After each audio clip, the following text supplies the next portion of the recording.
So today I really feel like I should open with an apology. Last week I started responding to the video where Mr. Butt proves God, only to lose my patience midway and walk off the set in a totally unscripted display of frustration. So sorry about that. But this time I promise I'll make it through to the end. And in fact I can guarantee I will, and that I'll be able to do so within a reasonable runtime, because of my equally unscripted determination to finish probing deeper and deeper into Mr. Butt. Sarguments.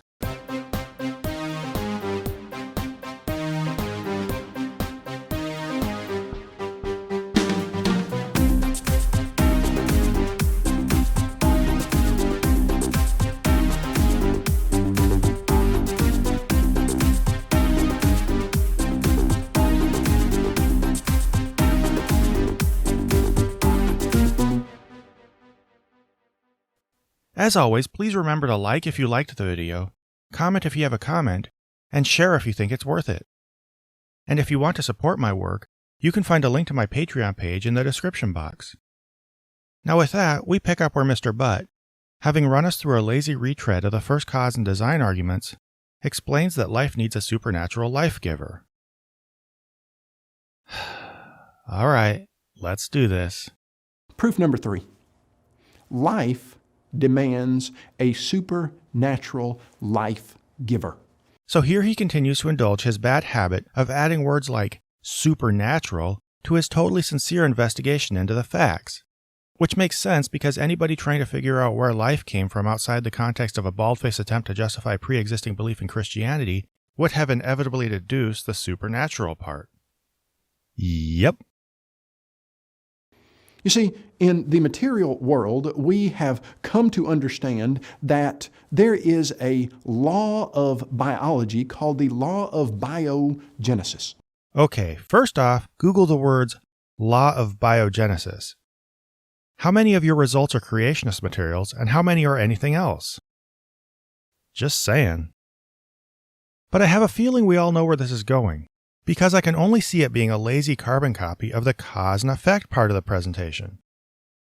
Basically, we only ever observe life coming from life, therefore we can establish a law that always stands in all situations across all eternity that life never comes from non-life, therefore there's no explanation for where life originated, therefore God is the only explanation.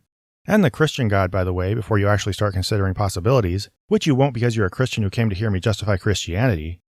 You think I'm right? Well, let's see.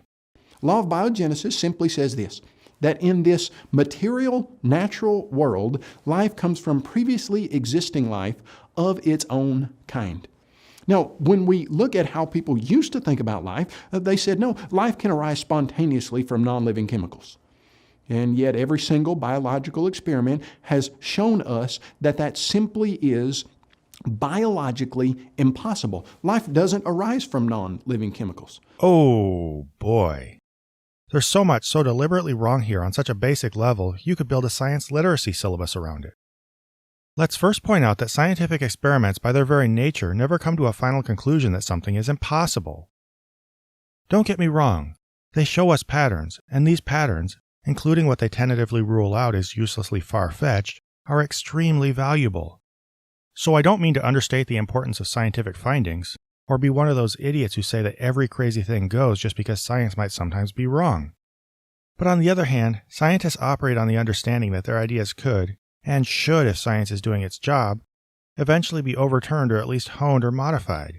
Not quickly by lazy supposition or mystical nonsense, but gradually by rigorous, responsible, evidence-based hard work. So might life have come from non-life? Maybe.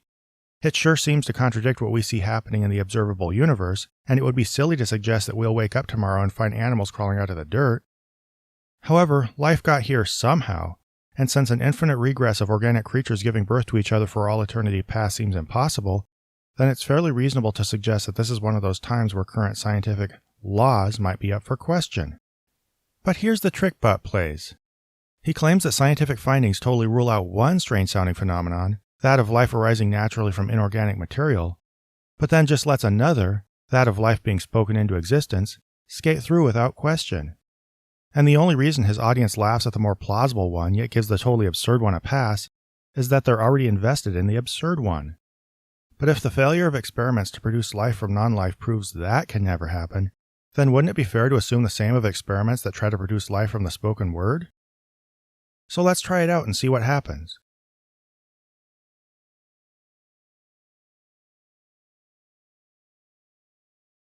Let the land produce living creatures according to their kinds, the livestock, the creatures that move along the ground, and the wild animals, each according to its kind.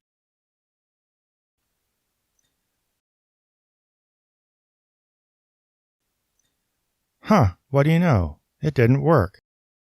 I also tried other experiments, including piling up dirt then breathing into it to create man and pulling out someone's rib and shaping it into a woman, but I don't have time to show you those. Also, one of them would be pretty disturbing for most viewers. But the point is, if lack of scientific replication can rule out one thing, it can rule out another. Unless you're a disingenuous huckster trying to fast-talk your way to an answer you already wanted. From where did life arise? Where did life originate if it doesn't arise from non-living chemicals? You see, the idea that there's no God suggests to us that there had to be some singularity without a cause that exploded. Nope, didn't explode. We've already been over this. And that explosion brought about design, which we've never, ever seen happen. And then, ultimately, somewhere the non-living chemicals gave rise to life. But that's biologically impossible. Life demands a supernatural creator. So life arising from non-life following an explosion that scientists never say happened is scientifically impossible. Therefore, the only alternative is a supernatural creator, which is equally or more scientifically impossible, and you only added it to the conversation because... Oh, you all understand the out of this already, so... Proof number 4. Moral law demands a moral law giver. Oh, this is my very least favorite. I'm not going to untangle this on a philosophical level because it takes forever and I've done it 1,000 times, but I'll put links to me talking about this in the description box. In this video, I'll restrain myself to pointing out a few of the more embarrassing ways his examples fail him.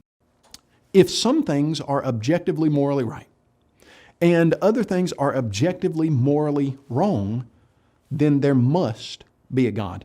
You see, if we evolved from primordial slime over multiplied millions of years, at what point did objective moral values arise? This is a very badly formed question full of misleading terminology. Morality can work well without being objective, an idea that doesn't even make sense for reasons that take too much time to dig into here. And objective moral values don't arise any more than other abstract concepts like math arise. This is just typical apologetics foolishness. The only thing I'll say about the objective-subjective thing is that if morality is subjective in a universe without God, whatever that means to you, then it's subjective in a universe with God. And if it's objective in a universe with God, again, whatever that means to you, then it's objective in a universe without God. We don't look at a dog and say that that dog objectively, morally violated some rule when he steals a bone from another dog. We don't say, hey, he violated a objective moral value. We just don't say that.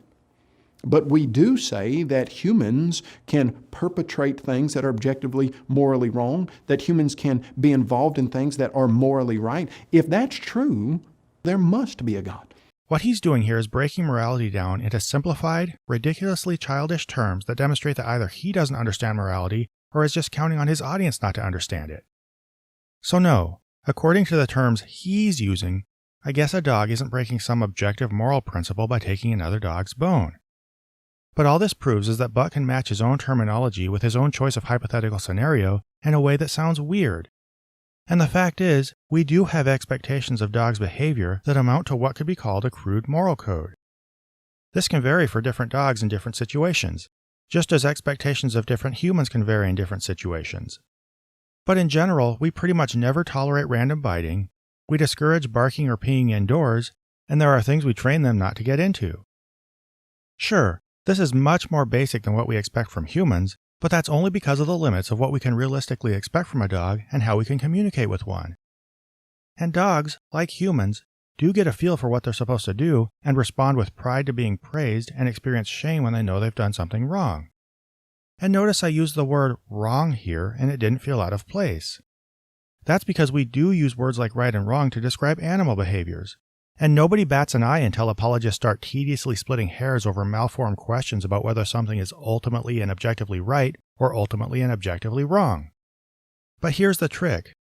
A dog's positive feeling about doing right and shame in doing wrong is so primal, so core to its understanding of who it is, what it values, and how it relates to others, whether it's master or other members of a pack, depending on whether it's been domesticated, that a realistic explanation of what these feelings are and how they function to maintain social cohesion would probably feel mockingly clinical and grossly inadequate.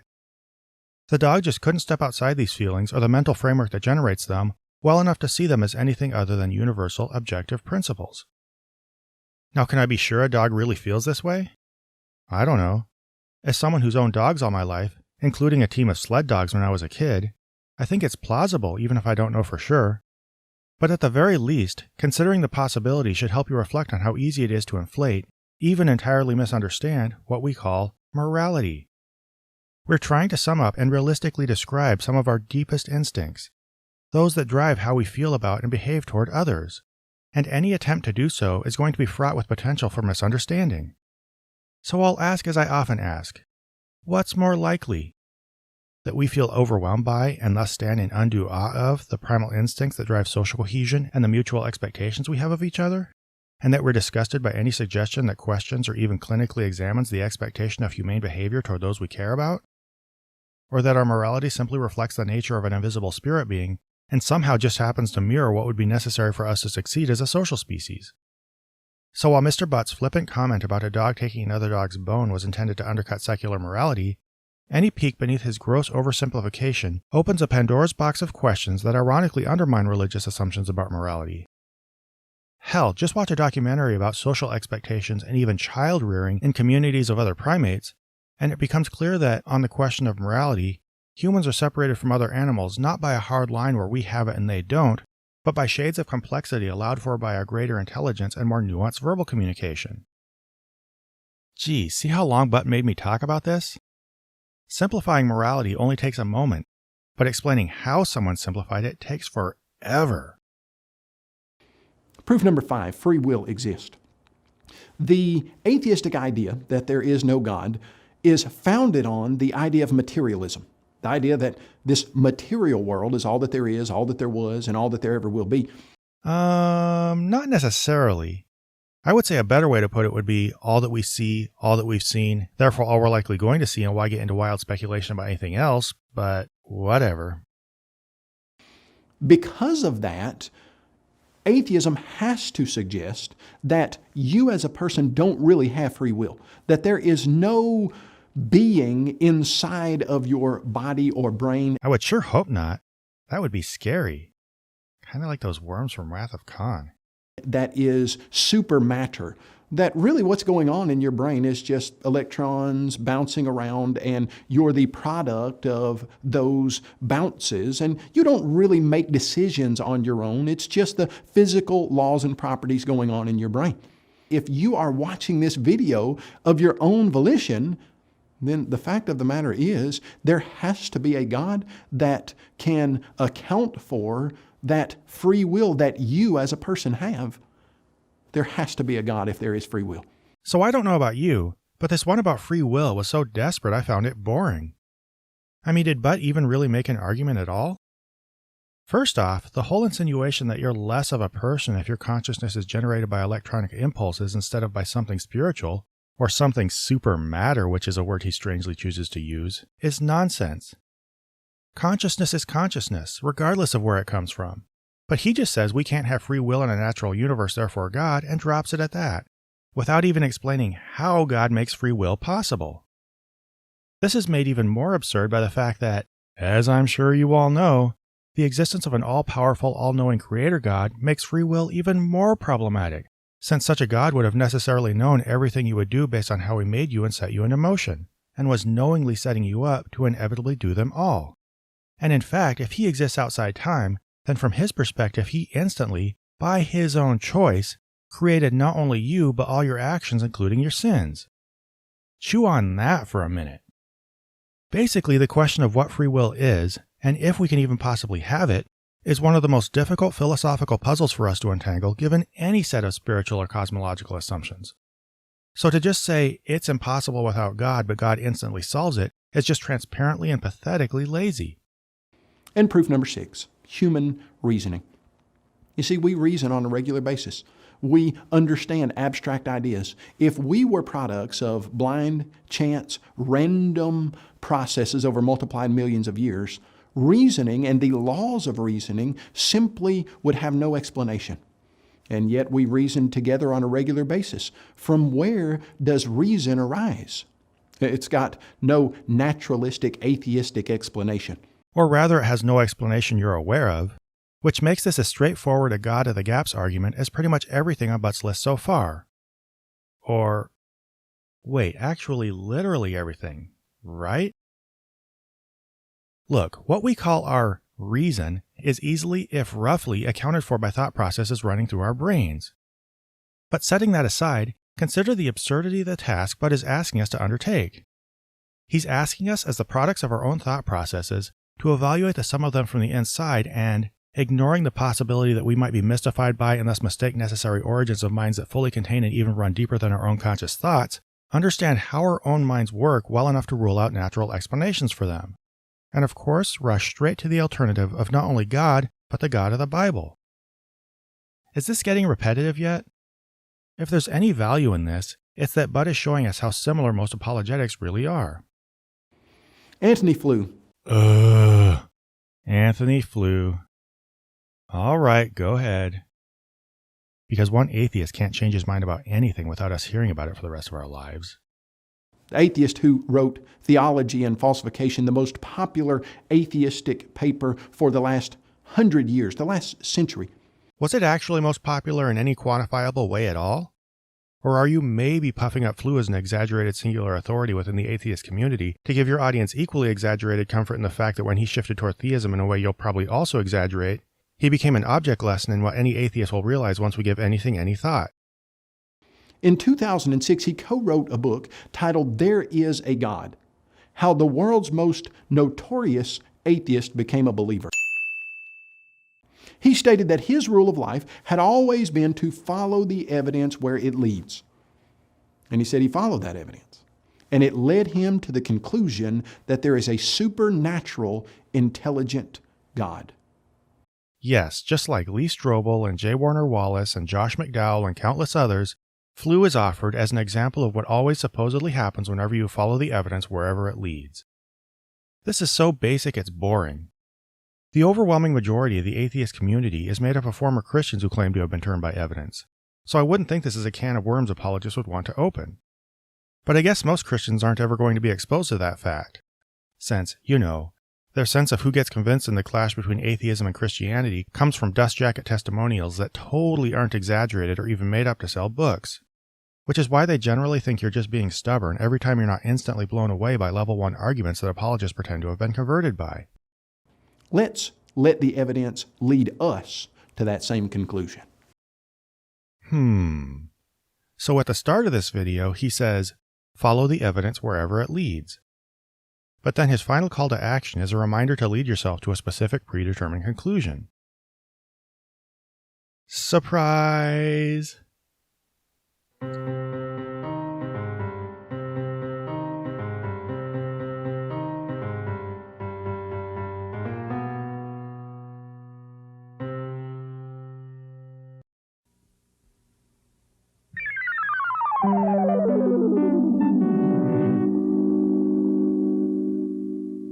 This program was made possible by a grant from S.R. Foxley, Bob Generic, and Q, and by the generous support of viewers like you. If you wish to join them in pledging to this channel, please find a link to the Prophet of Zod Patreon below.